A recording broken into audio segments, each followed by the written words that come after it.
নমস্কার। আজ তৈরি করছি আমি মাংস ভুনা।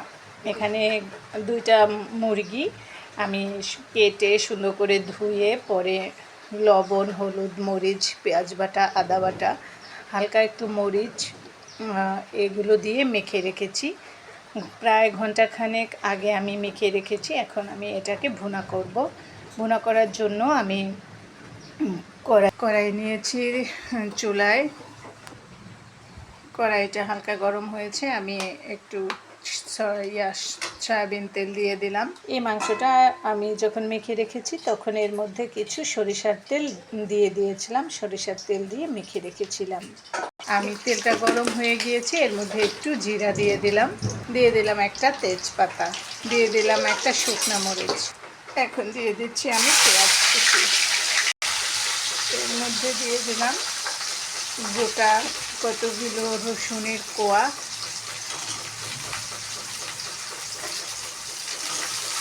যেহেতু মাংসটা ভুনা করব, এই কারণে আমি রসুনের কোয়াগুলো একটু আস্তে আস্তে দিয়েছি।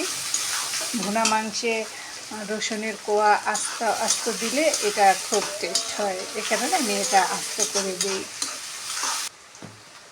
পেঁয়াজটা প্রায় ভাজা হয়ে গিয়েছে, এর মধ্যে আমি দিয়ে দিলাম একটু হলুদের গুঁড়া, দিয়ে দিলাম একটু কাঁচামরিচ বাটা।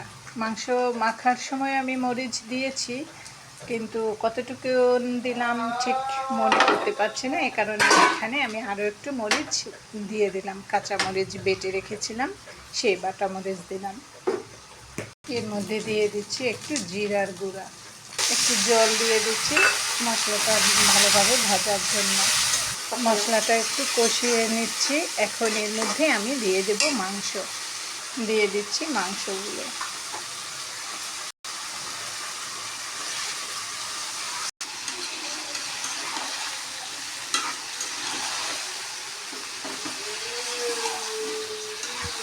নেড়ে নিচ্ছি, মাংসটা নেড়ে চেড়ে মিশিয়ে দিচ্ছি।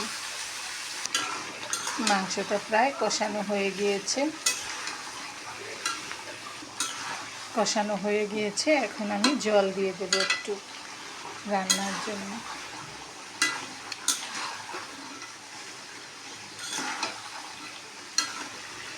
দিয়ে দিচ্ছি একটু জল। হয়ে গিয়েছে আমার মাংস রান্না। এখন এর মধ্যে আমি একটু জিরা বাটা আর একটু গরম মশলার গুঁড়া দিয়ে দেব। দিয়ে দিচ্ছি একটু জিরা বাটা, এটা ভাজা জিরা বেটে রেখেছি। আর এর মধ্যে দিয়ে দিচ্ছি একটু গরম মশলার গুঁড়ো, এখন মশলাটা মিশিয়ে নিচ্ছি সুন্দরভাবে নেড়ে চেড়ে।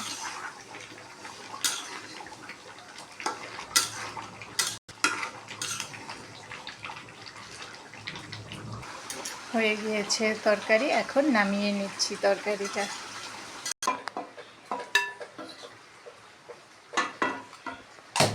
হয়ে গেছে মাংস রান্না করা। আমার মাংসটা একটু হালকা সাদাটে দেখা যাচ্ছে, কারণ আমি শুকনা মরিচের গুঁড়া একেবারেই খাই না, কাঁচামরিচ দিয়ে রান্না করি, এ কারণে কালারটা একটু এরকম আসছে, কিন্তু স্বাদে কোনো ভিন্নতা নেই। স্বাদ খুবই সুন্দর, খুবই ভালো লাগে। আপনারা চাইলে আমার মতো করে রান্না করে খেতে পারেন, আপনারা আপনাদের মতো রান্না করেন জানি, আমি এভাবে রান্না করি। যদি আপনাদের ভালো লাগে এভাবে করতে পারেন। আর রেসিপিটা ভালো লাগলে অবশ্যই লাইক কমেন্টস করে আমাকে জানাবেন। ধন্যবাদ সকলকে। আজ এখানেই শেষ করছি।